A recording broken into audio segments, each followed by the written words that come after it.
Hello, agents. Welcome to Landmark Kids, where travel and mystery come to life. My name is Director Brown, and I'm so glad you're here. Well, seem to have a perplexing case, and I need your help. Can you be so kind to help me out? Without your help, I don't know if we'll be able to solve it. All right, I'll tell you some more, but we have to do this in a secret place. Follow me. Watch your step. Okay, perfect. Sit down. I'll tell you some more.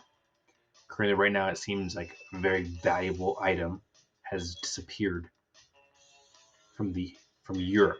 I need you help to figure out where it's at and who took it. Okay.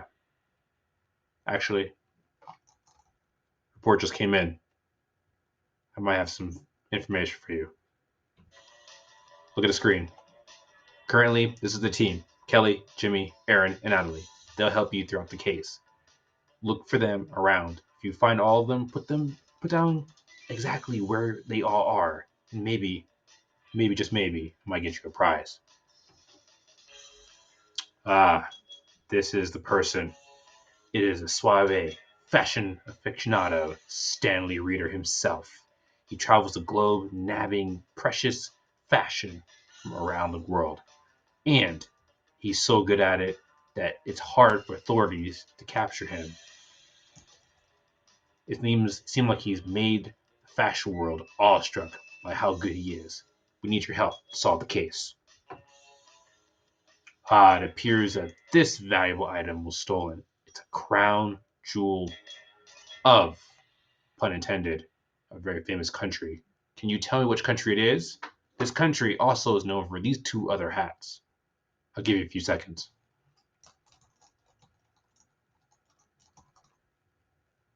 Think you got it? Let's find out.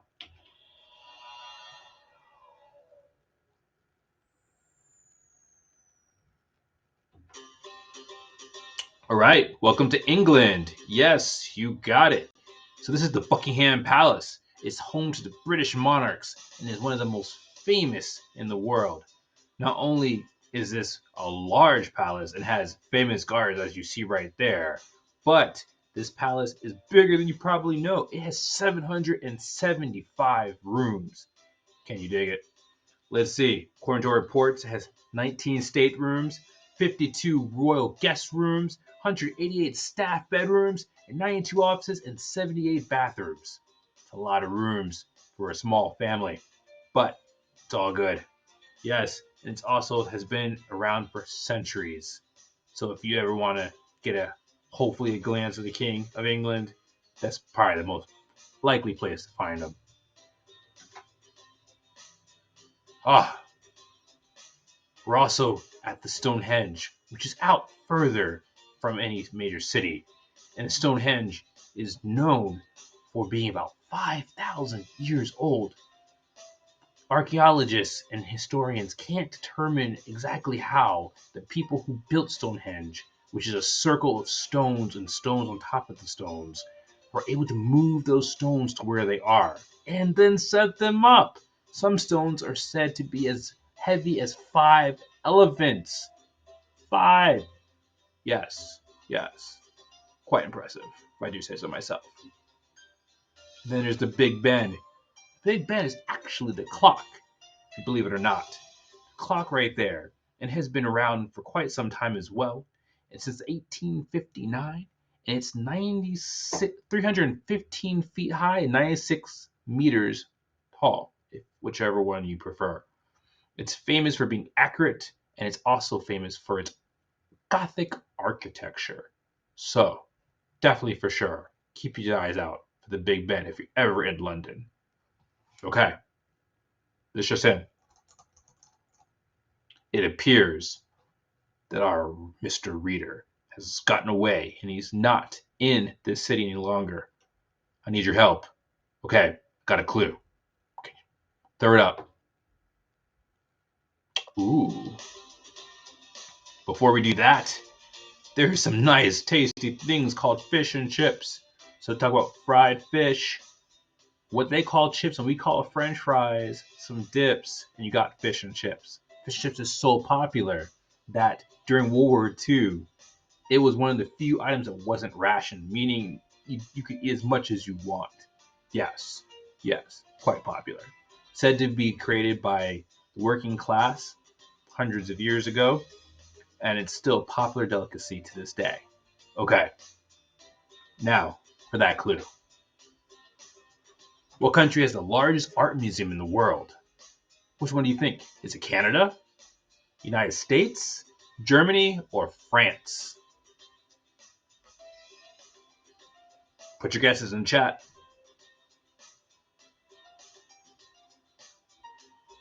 Think you got it?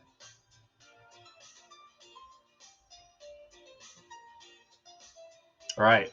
The answer is France. This is the Louvre. Louvre is the largest art museum in the world. Not only is it the largest in the world, it has some pretty famous stuff. Originally, it was a fortress, then in 1700s converted into an art museum. But not only that, it is the place where you can find the Mona Lisa among hundreds of others famous artwork. So, let's go. France it is.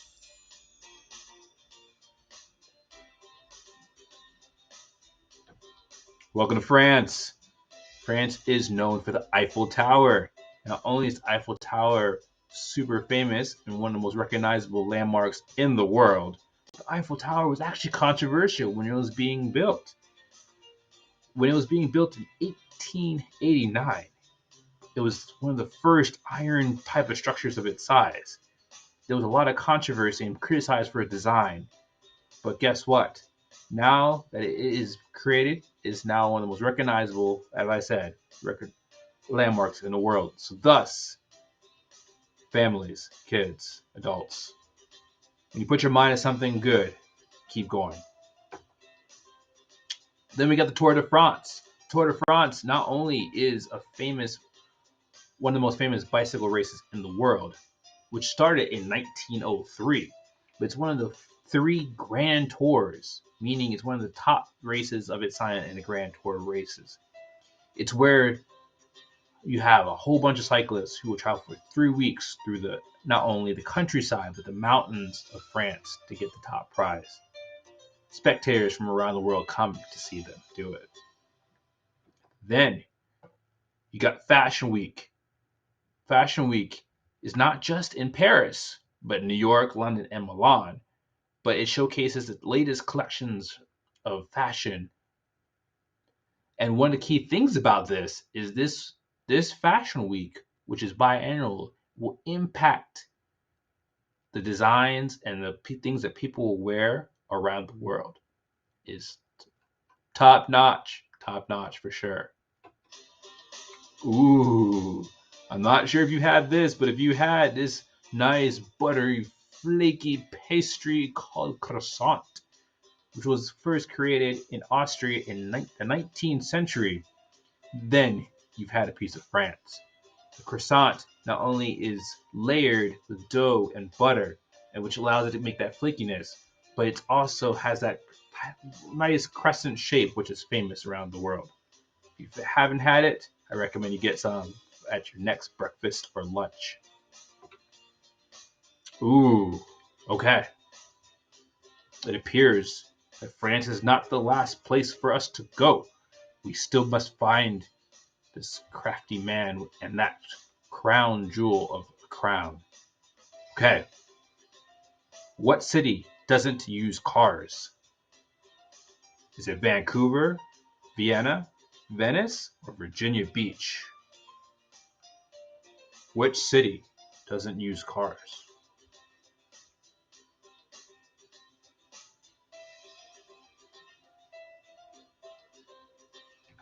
If you said Venice, you are correct. This city in Italy does not use cars. You have to use boats, either by like taxis of some sort or the bridges to get across around the city. One of the most famous cities in the world and romantic for those who are married. Okay.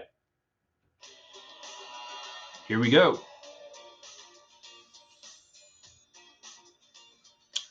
Now we're in the Colosseum, Italy. Not only Italy is famous for so many different things, but the Colosseum is like the ancient version of a stadium, like where you watch football or basketball. This is where gladiators would fight either other warriors or animals, and an entertainment spectacle.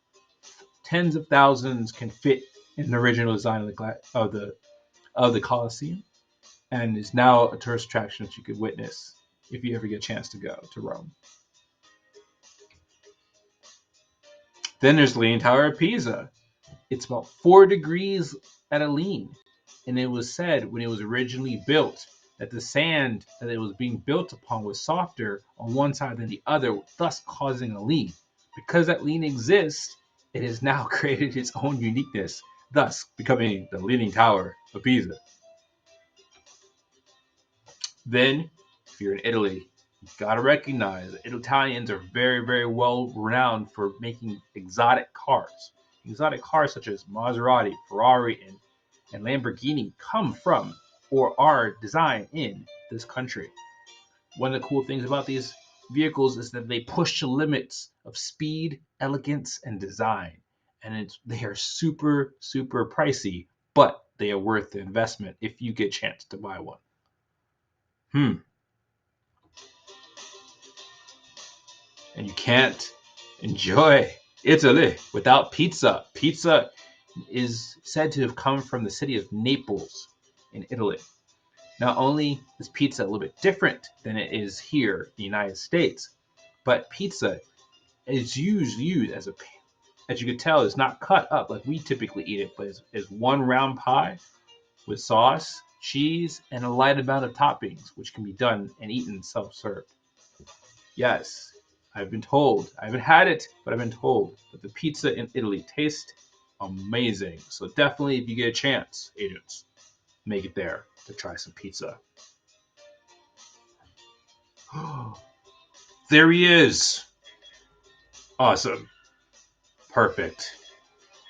So glad that we were able to find him. Seemed like he was doing a little tour of himself in Venice. Okay, we'll send some agents over there and to capture him. Thank you so much. Without your help, we wouldn't have been able to capture this case. All right. Well, this concludes our mystery for today. Visit us at www.thelandmarkkids.com to learn more about different cases that families and children and schools across the country are being able to utilize monthly, where they get a chance to solve a case in different countries around the world. And also follow us on Facebook and Instagram. We always love to have good followers. All right, agents, I'll see you next week. Stay tuned for more mysteries. And this is Detective Brown, signing off.